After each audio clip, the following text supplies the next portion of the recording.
Guys, welcome back to another new video. और आज हम आए खिद्रापुर में, जहाँ पर हम देखने वाले हैं कोपेश्वर टेम्पल, जो कि बहुत ज़्यादा प्राचीन और उसके गुजरे से जो हम आज जानने वाले हैं। महाराष्ट्र में कोल्हापुर के निकट खिद्रापुर का कोपेश्वर मंदिर चालुक्य देवालय वास्तु की उत्कृष्ट कृति है।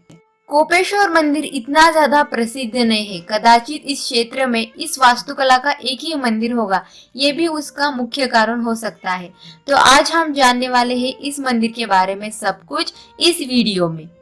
महाराष्ट्र और कर्नाटक की सीमा पर स्थित यह मंदिर 12वीं शताब्दी में शैलाहार वंश के राजा गंधारादित्य द्वारा बनाया गया था। कृष्णा नदी के तट पर स्थित यह मंदिर भगवान विष्णु को समर्पित है। कोपेश्वर मंदिर को लेकर एक पौराणिक कथा भी कही जाती है।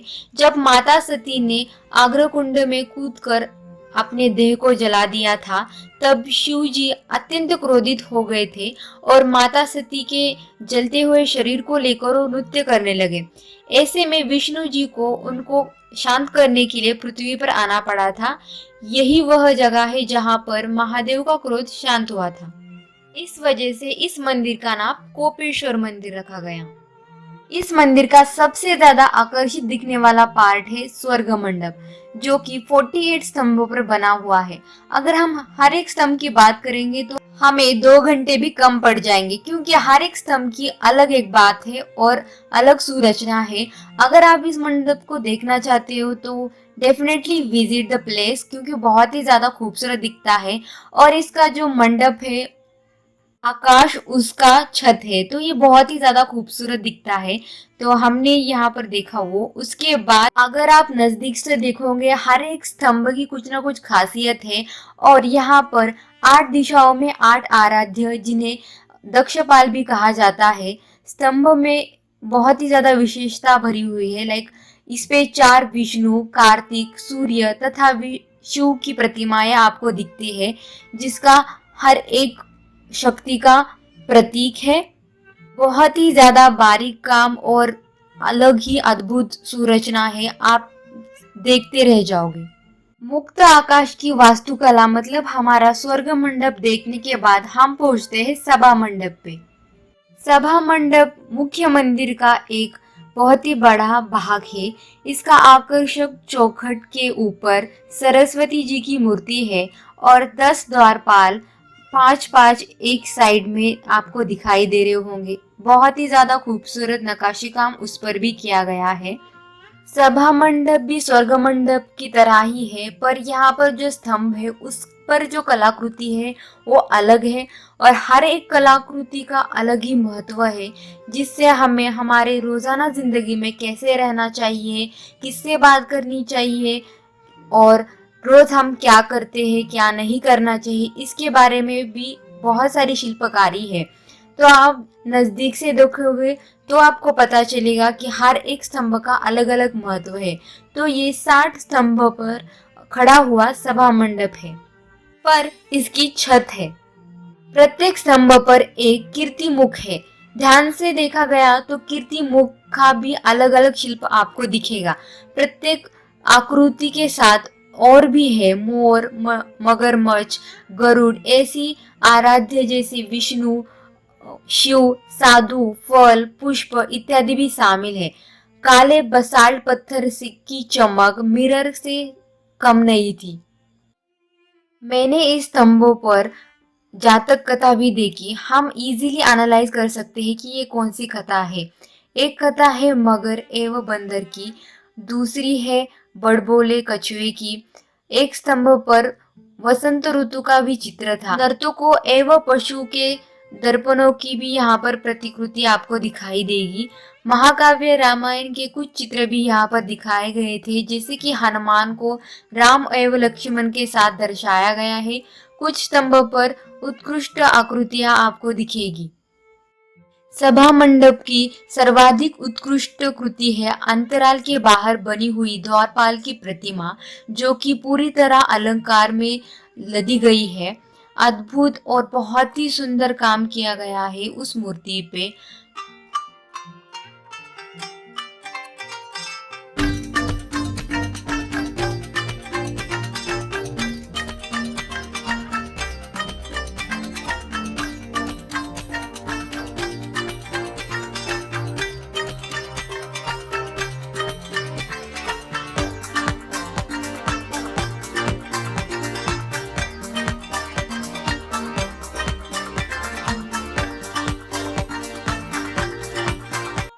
गर्भगृह में प्रवेश करने के लिए हमने बहुत ही सुंदर चंद्रशिला को पार किया। चंद्रशिला पर शंखु एवं मगरमच्छ की प्रतिकृति आपको दिखेगी। चौखट के ऊपर लक्ष्मी की प्रतिमा भी दिखेगी। द्वार के चारों ओर की नक्काशी पर जीवन चक्र का चित्रण आपको दिखेगा। इनके साथ ही पूर्ण कुंभ, मकर एवं और जीवन और बहुत ही सुंदर और पवित्र चिन्हों को आप देख सकते हैं। यहाँ पर जो अंदर मूर्ति है वो पत्थर की है, पर अभी ये सफेद इसलिए दिख रही है क्योंकि यहाँ पर समर में राइस और दही का मिश्रण करके उस पर लेप लगाया जाता है। वो भगवान जी को ठंडा पहुंचने के लिए होता है। तो इस तरह हमने पूरा गर्भगृह भी देखा और सभा मंडप भी देखा। अब हम जाने वाले हैं बाहर का जो एरिया है वो देखने के लिए, और उस पर क्या कलाकृति आपको दिखेगी और उसके भी कुछ रहस्य होंगे, तो अब हम वो देखने वाले हैं। तो चलिए आप देखते हैं हम बाहर का पूरा मंदिर कैसा है और उसकी संरचना में क्या राज है।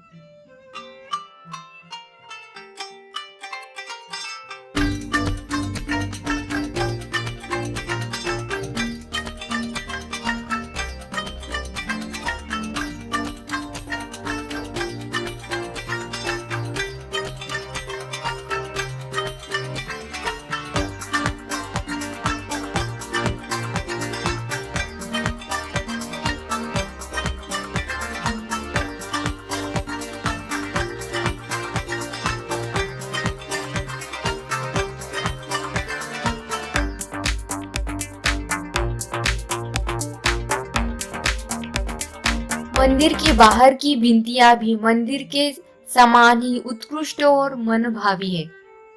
मैंने वहां पर देखा कि यह मंदिर बाहर से ऐसा लगता है कि यह हाथी के ऊपर ही खड़ा हुआ है। यहाँ पर 92 गज समर्पित खड़े हुए आपको दिखते हैं। प्रत्येक गज की प्रतिमा भिन्न है और उस गज पर आपको अलग अलग देवी देवता विराजमान दिखेंगे। मंदिर के तीनों भिंतियों पर शिव पार्वती की प्रतिमा है, जिनमें दोनों ओर ब्रह्म एवं विष्णु की प्रतिमा है। उनको देखकर आश्चर्यचकित हो जाएगा कि हर एक प्रतिमा अलग अलग है, कहीं कोई समानता आपको नहीं दिखेगी। मगरमच्छ के आकार का व्यालमुख अत्यंत सुंदर है। इसके अंदर गिरता हुआ जल आपको अनोखे सितारे के आकार के कुंड में दिखाई देगा। सभा मंडप के चारों कोने पर प्रमुख देवी देवताओं की मूर्तियां आपको दिखेगी। यहाँ पर ब्रह्मा, विष्णु, गणपति, मुरलीधर कृष्ण, शिव, देवी, भैरव, बाली, वामन, चंद्र, सूर्य, मदन, रति, सरस्वती, गंगा, इन इत्यादि अलग अलग मूर्तियां आपको दिखेगी। रामायण एवं महाभारत की भी दृश्य आपको इस पर दिखेंगे। यहाँ पर जैसे कि हनुमान के संग राम, अंगूठी पकड़ती हुई सीता, भीम, द्रौपदी इत्यादि की मूर्ति कला आपको यहाँ पर दिखेगी। अभी जो आप देख रहे हैं इसे कहते हैं मदनिकाएं। खिद्रापुर के कोपेश्वर महादेव मंदिर की ये सबसे सुंदर संरचनाएं मदनिकाएं हैं, क्योंकि यहाँ पर इस पर जो छोटे छोटे काम किए गए हैं अलंकार में, वो बहुत ही ज्यादा खूबसूरत दिखते हैं। कुछ मदनिकाएं अभी भी मेरे ध्यान में है, जैसे कि मृदुंग वादिनी जो मृदुंगे के साथ आपको दिखेगी, शिव कन्या, शुक सरिका, पत्रलेखा, मिरिचिका, ऐसी बहुत सारी है। लाइक वीणा वाहिनी और भी बहुत सारी बहुत ही ज्यादा खूबसूरत प्रतिमाएं आपको यहाँ पर दिखेगी और ये बहुत ही खूबसूरत मंदिर है। मैं चाहती हूँ कि आप अपनी जिंदगी में एक बार क्यों ना हो, खास करके खिद्रापुर इस मंदिर को देखने के लिए जरूर जाइए। और यहाँ पर कुछ प्रतिकृति आपको टूटी हुई दिखेगी, ये इसलिए कि क्योंकि औरंगजेब ने यहाँ पर भी आक्रमण किया था, तब कुछ प्रतिकृति यहाँ पर टूट गई थी। पर यहाँ पर बहुत सी ऐसी प्रतिकृति है जो बहुत ही ज्यादा अच्छे रूप में अभी भी आपको दिखेगी।